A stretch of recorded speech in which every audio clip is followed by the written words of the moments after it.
I think the moment of grace for me was I was in a drive-through and I was going to order fried chicken, and I felt guilty about that because my mother had always gotten on my case about eating only the fried part of fried chicken and leaving the nutritious chicken, which is perhaps a metaphor for my life. So I was feeling guilty, and it had been a really, really rough week. A friend had just died, and I was on the way to the funeral home to see his body and talk to his family. And I pulled into the drive-thru behind this car that had 3 bumper stickers, and I tell the story of this in the book.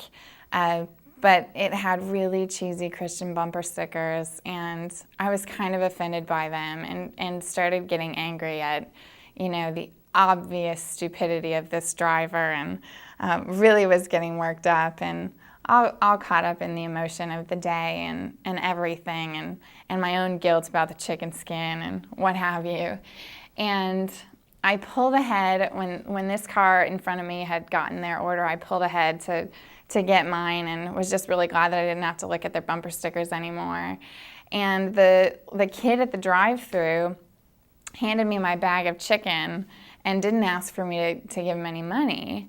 And so I was annoyed again and went to hand him, a 20 or something. And he said, "Oh, that other car paid for yours and wanted you to have this." And just the power of that moment to me, with everything, the death, the guilt, the frustration, the feeling better than somebody else, it all kind of came together, and I just felt like, you do not deserve this free fried chicken. You do not deserve to have that person of all people pay for your meal that you're not even going to eat, really. You're just going to, chew the crispy part. And I drove off from the drive-thru and parked at the funeral home and sat there, and I just knew that this was about more than fried chicken and more than bumper stickers and more than the funeral. I knew that it was about me and God and everything. And for the first time in my life, truly, I bit into a piece of fried chicken and I bit all the way through and had the skin and the meat.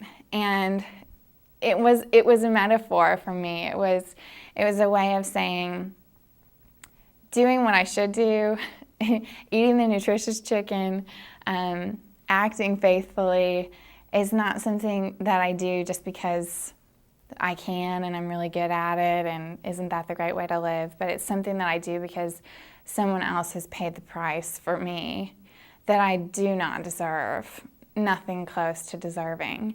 And it flipped my understanding of faith and works and how those two things work together, and made me start thinking, perhaps I can do what's right, not because of me, but because of the gift that's been given for me. And that changed everything.